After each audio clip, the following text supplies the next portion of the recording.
What's up, everybody? Welcome to Among the Fence. My name is Aaron. Today we're checking out the new album, Heaven Hell, by the band Sum 41. This album's kind of a big deal. The Canadian pop punk band has been around since 1996. It was a huge part of all of our lives, especially if you're like me, being a teenager growing up when they were really taking off and becoming popular. They announced that this album is going to be their final one.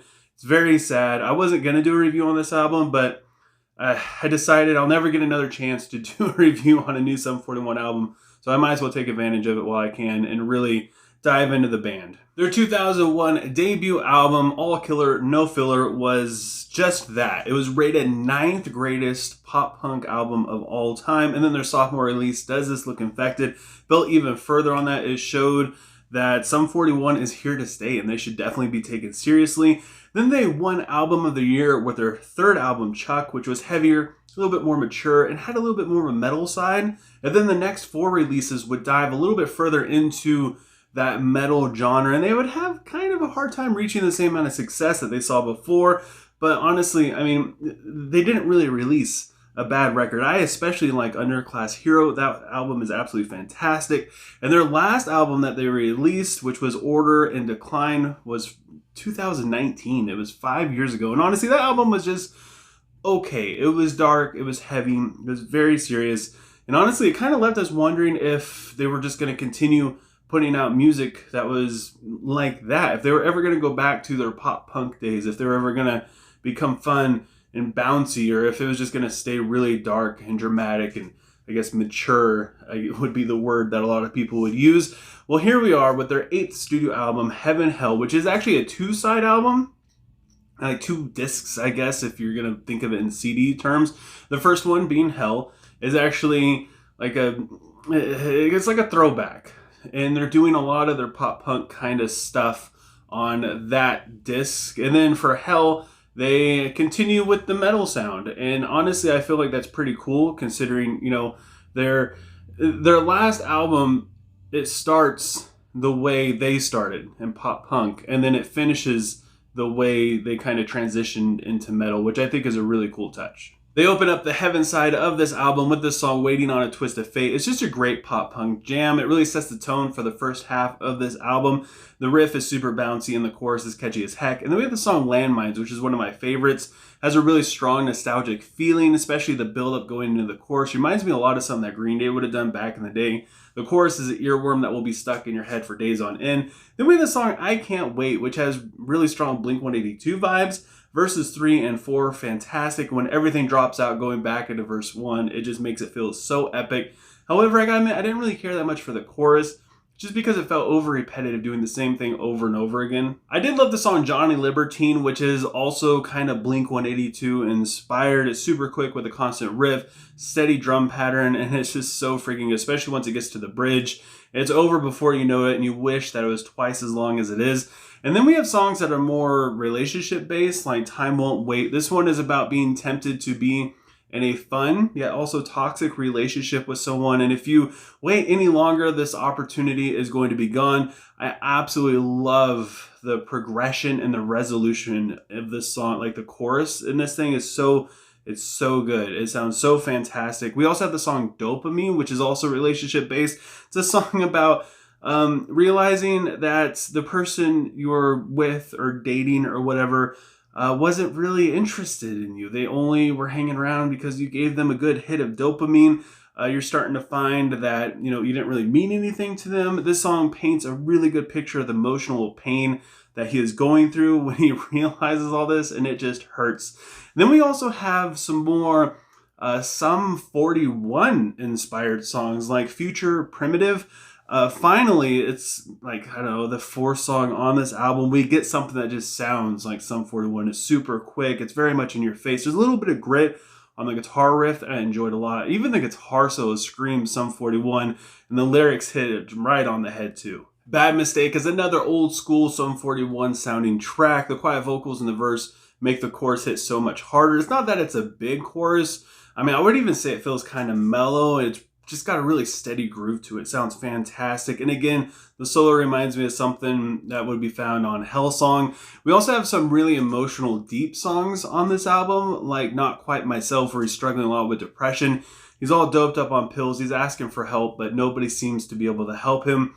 The chorus is big. It's very vulnerable, and the lyrics really push through. They make it hit really hard. Then we have the song Radio Silence, where they use a lot of great metaphors in the chorus, and it's just so vulnerable. And I love that most of the lyrics throughout all this are very vulnerable. They're very personal. They're not just, catchy, superficial stuff to try to make you sing along, especially on a song like this where it's a little bit slower. And then we have the song Preparasi a Saler. I believe that's how it's pronounced. Probably not. It means get ready to rise up in Italian. This one completely changes gears with a more isolated kind of vocal effect thing, laying a melody down, and then once the actual vocals join in with the drums, it sounds so freaking good. This signifies the beginning of the second half of this album, or I guess, the second disc, where things are going to get a little bit more rough now. A lot of people don't really care for Sum 41's metal style songs, I guess, or even the albums that came in the back half of their career. For me, I enjoy them so much. And they start off this metal side of this release with the song Rise Up. I mean, it's appropriate. They were literally telling us to rise up, the song before it, and it gets right to business. And they show that they still have it musically, and they even let you know lyrically that they still got it. The breakdown is pretty sick. Admittedly, I didn't really care that much for the guitar solo. It's not really my thing. I don't care for shreddy guitar solos that much.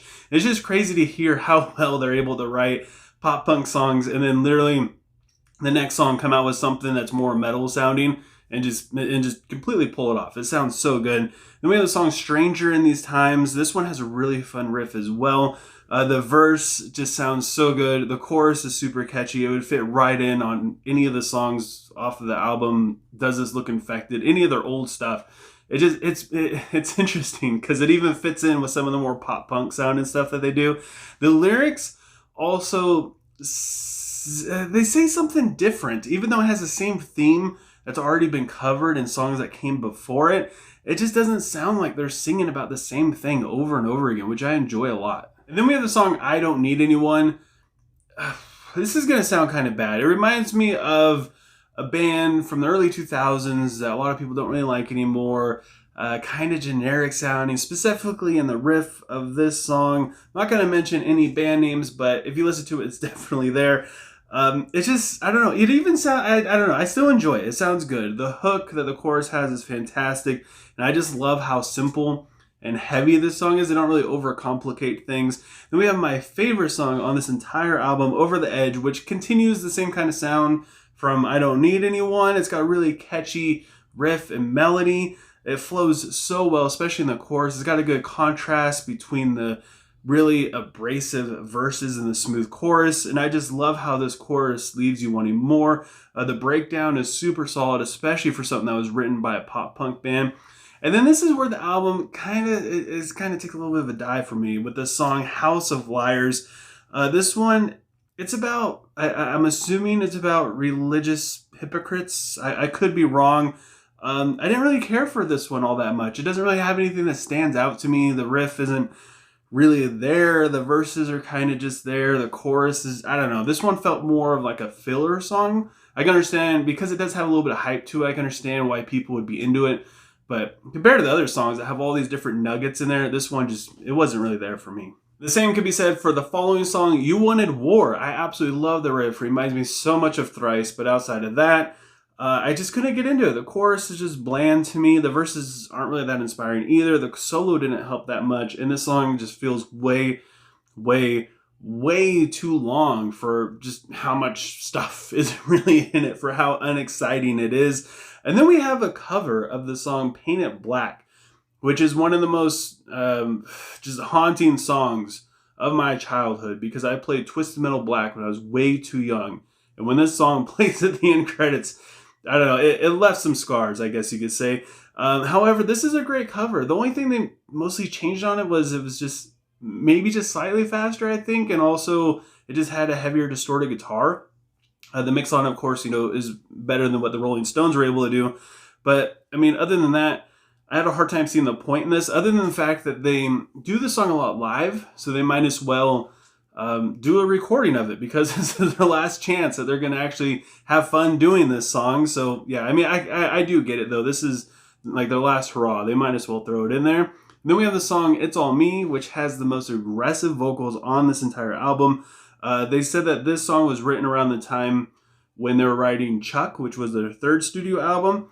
And honestly, it doesn't feel like it's an old song. It fits right in with the rest of the album. It just goes to show how, I'm sure they changed some stuff. It just goes to show how well they just adapt to whatever it is that they need to do. However, I gotta say, the chorus is a little repetitive in this, but it isn't that big of an issue. I still enjoyed it. And then we have the closing track, How the End Begins, which is really, really sad.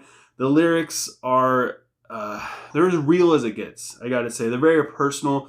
It really makes you feel all the emotions of a band that is no longer gonna be together. This is their last album.